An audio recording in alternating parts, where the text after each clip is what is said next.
बिस्मिल्लाहिर्रहमानिर्रहीम अस्सलाम वालेकुम। मैं हूं खुरम इब्न शबीर और आप देख रहे हैं डिजिटल आवाज़ न्यूज़। और आज के प्रोग्राम में हम बात करेंगे साद ज़ैन रिज़वी साहब के हवाले से कि वो कहाँ हैं और उनके हवाले से क्या इतलात हैं।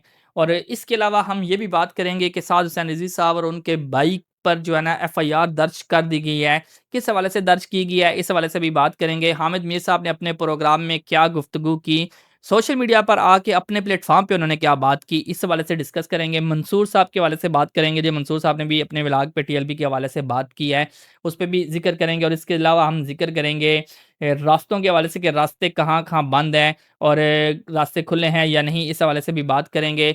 और इसके अलावा बाकी जो डिटेल है कारकुनान के हवाले से, उस पे भी डिस्कस करेंगे कि कितने जाँ बाक हुए आर्मी पुलिस की तरफ से और कितने जो है टीएलपी की तरफ से जाँ बाक हुए, इस हवाले से भी बात करेंगे। तो सबसे पहले बात करेंगे हम हामिद मीर साहब के हवाले से।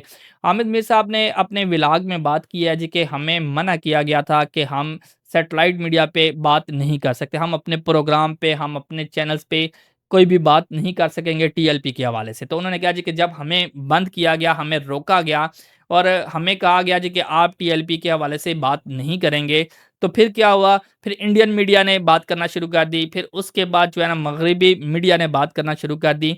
तो फिर वो बातें जो हैं कुछ की कुछ होती गईं। तो इसमें हामिद मीर साहब कहते हैं जी कि हम अगर टीएलपी के हवाले से बात नहीं करेंगे, तो दूसरा मीडिया बात करेगा, तो हमारे पाकिस्तानी मीडिया की क्या ज़रूरत है? फिर हम सोशल मीडिया पे बात कर सकेंगे, इसके अलावा तो हम कहीं बात नहीं कर सकते। फिर हामिद मीर साहब ने सोशल मीडिया पे टीएलपी के हवाले से मुकम्मल तफ़सील से बताया। टीएलपी के बैकग्राउंड के हवाले से भी उन्होंने बात की। फिर इसके बाद ना मंसूर साहब के हवाले से बात करते हैं कि मंसूर साहब ने अपने व्लॉग में बाकायदा तौर पे ज़िक्र किया टीएलपी के हवाले से। उन्होंने बड़ी डीपली इस पे डिस्कस की। उन्होंने बताया कि हमने पंजाब पुलिस के तर्जुमान से भी बात की, हमने टीएलपी के तर्जुमान से बात की। ये मंसूर साहब की बातें जो हैं वो मैं आपको बता रहा हूँ। उन्होंने कहा जी कि जब हमने टीएलपी के तर्जुमान से बात की तो उनसे ये पूछा कि कितनी शहादतें हुई, कितने लोग आपके जो हैं जाँ बहक हो गए, कितने ज़ख्मी हैं? तो उन्होंने कहा जी, उन्होंने कुछ फ़िगर बताए, उन्होंने नंबर बताए कि इतने नंबर जो हैं हमें पता चले। तो इन्होंने कहा जी कि क्या मैं आपके नाम से ये खबर शाया कर सकता हूँ, नशर कर सकता हूँ? तो उन्होंने कहा नहीं जी, ये मस्तनद नहीं है, मुझे अपने कारकुनान ने बताया, मैंने खुद तस्दीक नहीं की। तो उन्होंने फिर इस खबर को यहाँ तक महदूद रखा। लेकिन पंजाब पुलिस के हवाले से जो उनके तर्जुमान हैं, उनके हवाले से उन्होंने खबर जो है वो बताई। उन्होंने कहा जी कि पंजाब पुलिस के हवाले से एसएचओ जो है वो शहीद हो गए हैं, जाँ बहक हो चुके हैं। और उनके बारे में उन्होंने ये कहा है कि इसके अलावा तकरीबन 48 के करीब जो जवान हैं वो ज़ख्मी हुए हैं पंजाब पुलिस के। ये बातें जो हैं ये पंजाब पुलिस के तर्जुमान की जानिब से बताई जा रही हैं, उन्होंने कहा है। और ये मंसूर साहब के व्लॉग में ये सारा ज़िक्र किया गया है। अब बात करते हैं जी आगे चल के हम रास्ते जो हैं वो कहाँ-कहाँ से बंद है।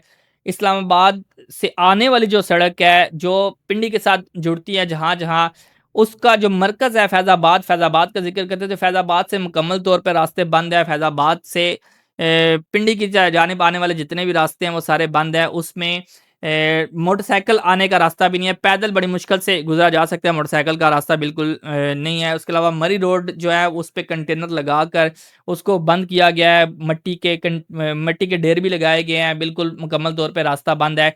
मोटरसाइकिल का इक्का-दुक्का जगह से मोटरसाइकिल गुज़रने का रास्ता मौजूद है, इसके अलावा वहाँ कोई रास्ता मौजूद नहीं है। और मुसलसल जो है ना रास्ते बंद है, कल से आज तक बंद है। और ये इस वजह से बंद किए गए हैं कि हो सकता है टीएलपी की जानिब से दोबारा जो है एहतजाज किया जाए। और मेरी इत्तला के मुताबिक टीएलपी के बहुत सारे लोग गिरफ्तार हो चुके हैं। और उसके अलावा पिंडी और इस्लामाबाद के जो कारकुनान हैं उनके हवाले से भी लिस्टें जो है ना तैयार कर ली गई हैं और उनको भी गिरफ्तार किया जा सकता है। ये आज की रिपोर्ट है।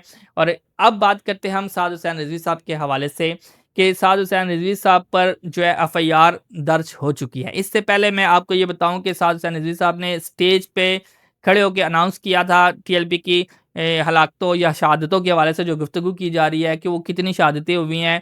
तो जो साद हुसैन रिजवी साहब है उन्होंने स्टेज पे खड़े होकर अनाउंस किया था और उन्होंने कहा था जी कि अभी तक 11 लोग हमारे शहीद हो चुके हैं। ये कहना था साद हुसैन रिजवी साहब का। इसकी वीडियोस मौजूद हैं सोशल मीडिया पे, आप देख सकते हैं।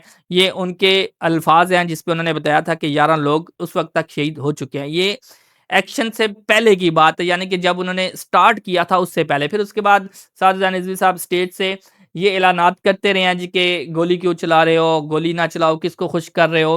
تو انہوں نے اپنے طور پہ بالکل سرنڈر کیا ہوا تھا، ان کے پاس کسی قسم کا کوئی اسلحہ ہتھیار موجود نہیں تھا، اور انہوں نے باقاعدہ طور پہ اعلان کیا تھا جی کہ ہم مذاکرات کے لیے تیار ہیں، ہماری تنظیم مذاکرات کے لیے گئی ہوئی ہے، اور تنظیم جو ٹیم ان کے مذاکرات کے لیے گئی ہوئی ہے اس کو بھی وہاں گرفتار کر لیا گیا، ان کو بھی واپس نہیں آنے دیا گیا۔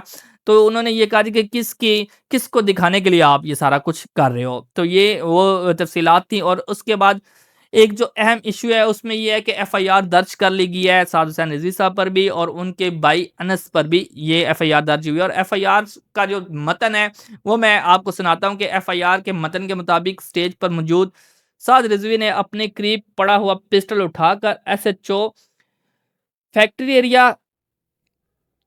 ایریا پر جان سے مار دینے کی نیت سے سیدھے فائر کیے، جس سے ایس ایچ او کو فائر لگے اور وہ زخمی ہو کر گر گئے۔ ہاں، اس کے بعد جو انس رضوی ہیں انہوں نے اپنی گن نکالی، اور انہوں نے اس گن سے فائر کیا، اور ایس ایچ او جو ہے وہ جاں بحق ہو گئے۔ یہ کہنا تھا جو ایف آئی آر میں یہ متن لکھا ہوا تھا یہ وہاں موجود تھا، اور آپ اسپیکر پہ اعلانات سن سکتے ہیں جس میں سعد حسین رضوی صاحب واسطے دے رہے ہیں جی کہ آپ فائر کس لیے کر رہے ہو، وہ ایمان کے واسطے بھی دے رہے ہیں، مسلمان ہونے کے واسطے بھی دے رہے ہیں، قرآن کے واسطے بھی دے رہے ہیں۔ تو جس بندے کے پاس اسلحہ ہے وہ اتنے واسطے کس لیے دے گا؟ خیر، یہ ایف آئی آر میں متن لکھا ہوا ہے، اور یہ پنجاب پولیس کی مدد میں لکھا گیا ہے۔ یہ پوری ڈیٹیل تھی جی جو آپ کے سامنے پیش کی۔ اسی طرح جیسے جیسے ہمارے پاس اپڈیٹ آتی جائے گی وہ آپ کو بتاتے جائیں گے ٹی ایل پی کے حوالے سے۔ آج کے پروگرام کے لیے بس اتنا ہی، اجازت چاہوں گا، پھر ملیں گے، اللہ حافظ۔